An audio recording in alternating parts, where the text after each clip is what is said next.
We're going through part three of the discussion. This is the final part of the discussion. We go through the fact that cemeteries are not short-term assets. They are long-life cultural landscapes that carry memory, identity, and meaning across generations. Designing them as intergenerational memory gardens ensure they remain relevant, inclusive, and adaptable over time, supporting both the living and the legacy of the past.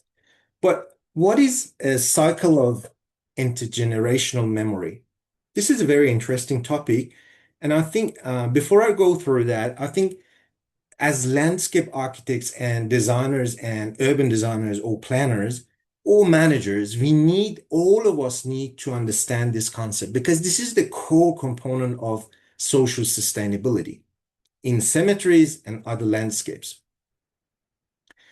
The cycle of intergenerational memory refers to how memories, stories, values, and cultural practices are passed through generations, from one generation to the next, through places, rituals, and shared experiences. In landscape design, this cycle is supported when spaces allow people to remember, gather, and reconnect over time. Cemeteries are a strong example. They are not just places of burial, but places where families return, tell stories, and maintain ongoing relationships with the past. If you look at this diagram here, this cycle of intergenerational memory, we would have if you're talking about the cemetery, we would have a deceased presence as a grave, let's say. And we would have children visiting the site and experiencing the site through their emotions and the memories and in a playful way, if you like. And then in the next section, we would have adult bonds trying to maintain their bonds with rituals, with deceased person, and with elders, which are in front of them. Elders also would be on site and experience the visitation through their lineage, heritage, and connection with adults and children. All of these narratives create future generation stories, which would be interconnected to the land through the deceased presence. And this is the story about intergenerational memory and how we can interconnect stories and storytelling and narratives to the landscape, exactly the same way that indigenous people have done that. Now, going through the strategies, strategy one is creating memory and storytelling should be layered through the landscape. In the right-hand side of in the picture in the right-hand side, you can see an advertisement from Sale Cemetery Walk, which is trying to invite people to gather around to go through the cemetery and tell stories and incorporate ideas and narratives to the landscape. This is a very good practice, and I shared this in my LinkedIn page, and I was really happy to see this. But unfortunately, it's not enough. It's just temporary. We're going to try to create intergenerational memory. Therefore, we need to have some physical components adding to this layer.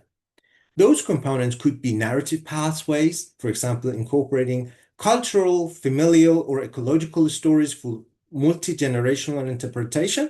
I can say plaques, museums, small museums or heritage buildings could be used as a sort of small information center, pavements and stuff like that. Tactile memorial elements, which could support accessibility for children and sensory exploration, as well as physical comfort for elders. Perennial gardens, which could reflecting seasonal rhythms that mirror life cycles, and memorial trees, making births, deaths, and anniversaries to symbolize lineage continuity. Again, these could be effective if they could be used all together, a number of them together, and have some sort of physical consequences. Otherwise, it's not permanent. The second principle is that fact that cemeteries must support multiple grief styles by creating suitable spaces. As discussed earlier, we've got different stakeholders in the cemetery realm Children engage with grief through sensory elements such as planting palettes, gentle landforms that facilitate creative play, and exploratory routes that allow safe expression. Adults got different story. They engage with grief through mid-scale gathering and ritual platforms and trying to support family ceremonies and meaning making. On the other hand, elders benefit from continuous shade, frequent sitting nodes, gathering spaces, pocket spaces, and legible circulation patterns that support physical needs. Now, we're thinking about supporting multiple grief styles. We need to think about how these stakeholders could overlap so that the art of landscape design is to bring these layers all together, creating overlaps that support all users. This is how we can facilitate the cycle of intergenerational memory. Now, going through the third sort of component of principle of this section, universal accessibility across the lifespan is essential. I think Dr. Holden touched upon this component, but here we go through that, and we can see that physical accessibility is the last component. And by accessibility, we got more important aspects in front of physical accessibility or DDA accessibility. First of all, we need inclusive access, inclusive spaces. So you can invite people to the site in the first place. Then you can call that place an accessible environment. Then the second component is you can give them that intuitive navigation so they're not worried about being lost. They can easily navigate through the space and easily find where they want to go. So the idea here is that don't use Franco Gehry style design, probably in cemetery, but stick to Kevin Lynch style of design with landmarks and clarity and clear pathways and so on. In the next place, we got sensory comfort. They need to feel safe and comfortable in order to have accessibility to space. This is pretty clear, and I think Dr. Holden already discussed about that. Then the physical accessibility Australian standards or universal standards of physical accessibility comes in place, which is, all together creating those accessible environments. The fourth component of this principle is the fact that cemeteries need spaces for gathering, storytelling, and ritual. Again, we are touching upon this from the different perspective now. We need to provide versatile pavilions, communal terraces, and storytelling terrails, cultural event lawns, and different and multiple and multi-layered landscapes and open spaces in order to create that positive interaction between communities. In fact, if you create a platform for people to create those spontaneous interactions, you would be successful in creating a place.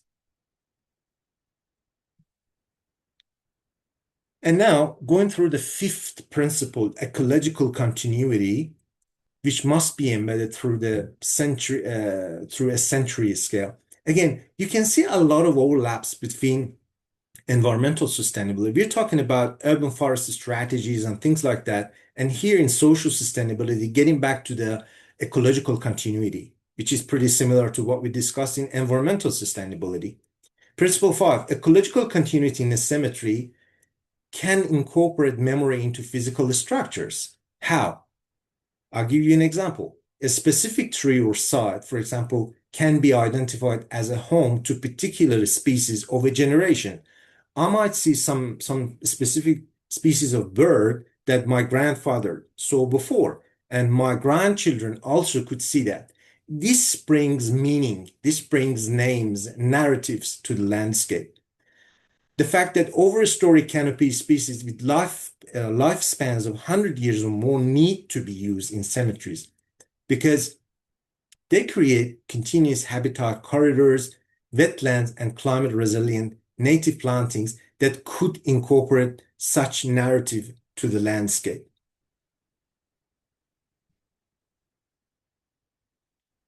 Principle number 6, Psychological comfort and safety are foundational. Design strategies for creating such psychological comforts could be creating and using warm natural materials such as timber and stone, which are evoking familiarity and comfort. If that's me, I'm probably not using artificial ones because they can't be replaced with the same exact one. And this can disrupt the continuity of memory. Layered planting that could provide sense of enclosure and place, positive feeling, and shared memories. Remember assistance symmetry? I think you got an opportunity, when you got an opportunity, go back and have a look with a different perspective now. Distributed microshade nodes preventing overheating exposure. Again, going back to urban forest policy and urban forest strategy. Soften edges, curved forms, and layered planting buffers. Are probably not using jagged spaces, jagged design components because it doesn't feel comfortable.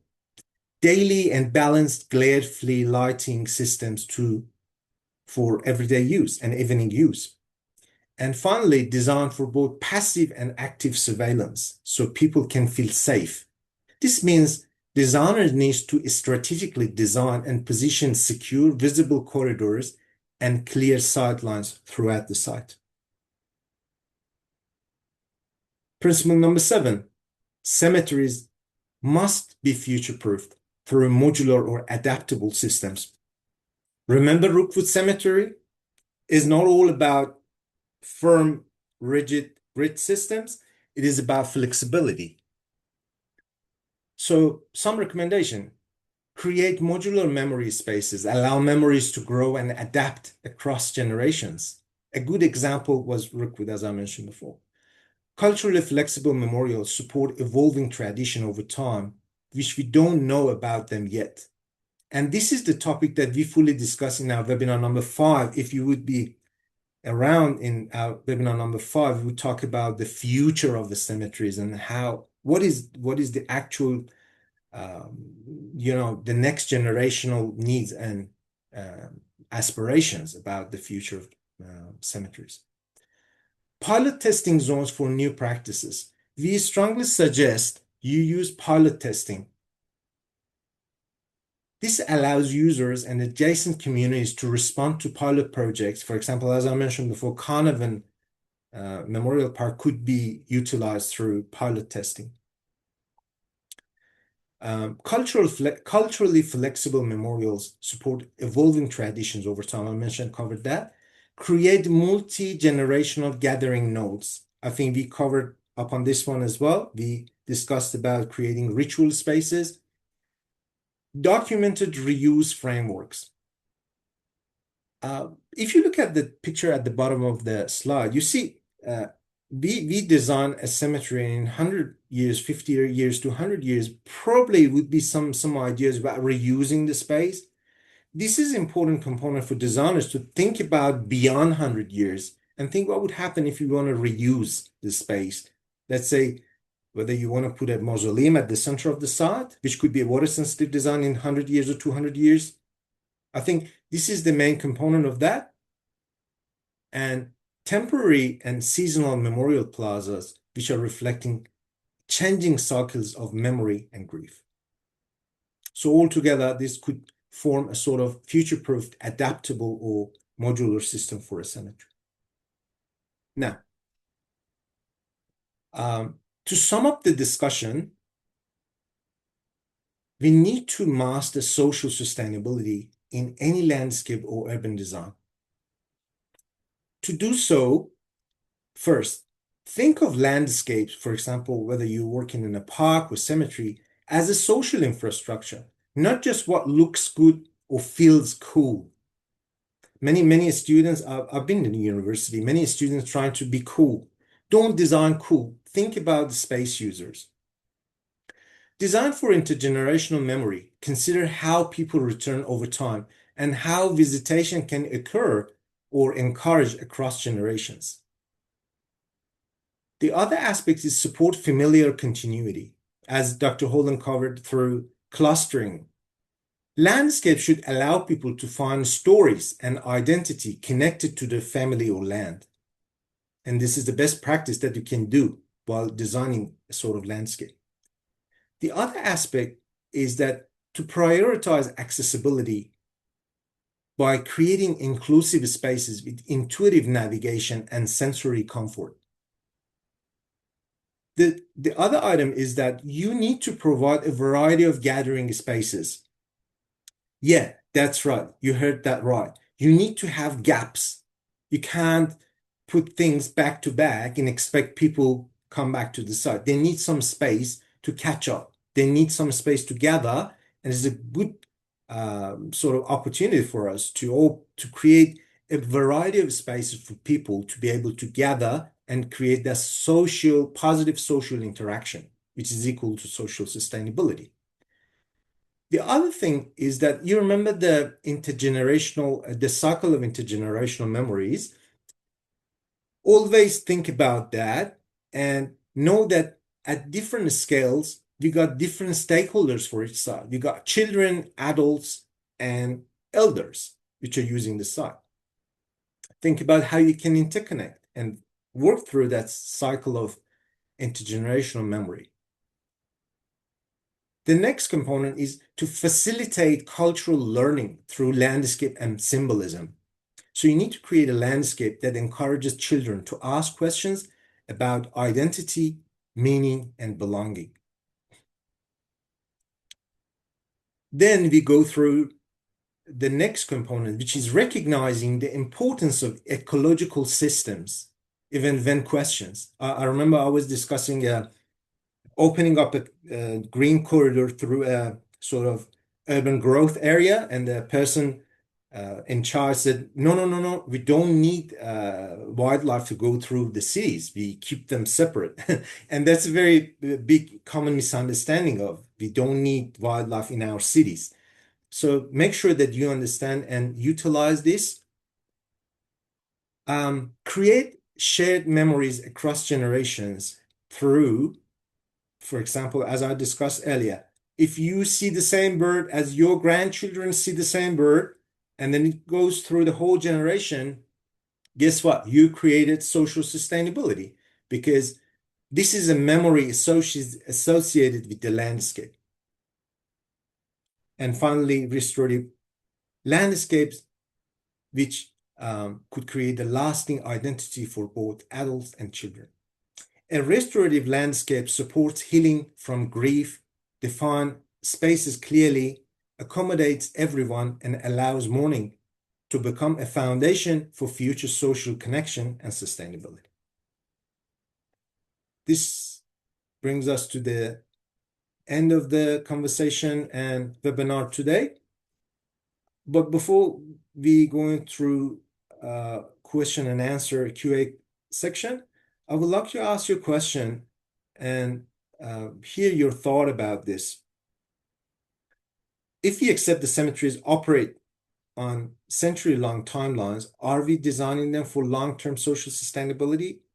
And this could go beyond cemeteries, could be a park. Are we designing for long-term social sustainability? This is a good question.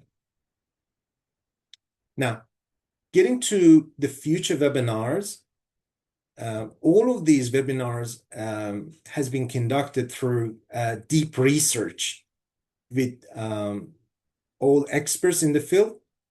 For this webinar, we will must spend 6 months of research and communication, and an ebook would be published eventually once we finish processing this.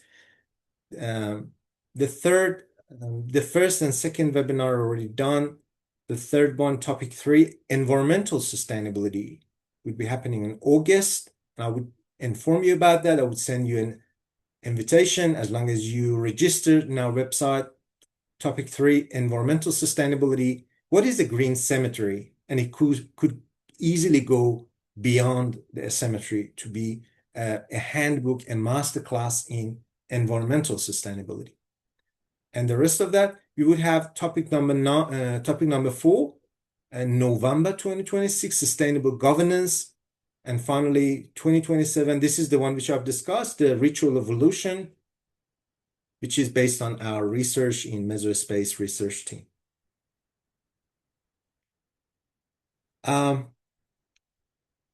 So as a gesture of thanks, we are offering a free evidence-based site analysis for you, indicating social sustainability capacity report for your specific site. If you're interested or if you have any project in mind, you can send us some information. We could catch up and you can send us an email and it would be free of charge for you. We can create a sustainability capacity report for your specific site. Now, let's go through QA section. If there is any questions, if you're going to challenge the discussions, please feel free to jump online and ask your questions.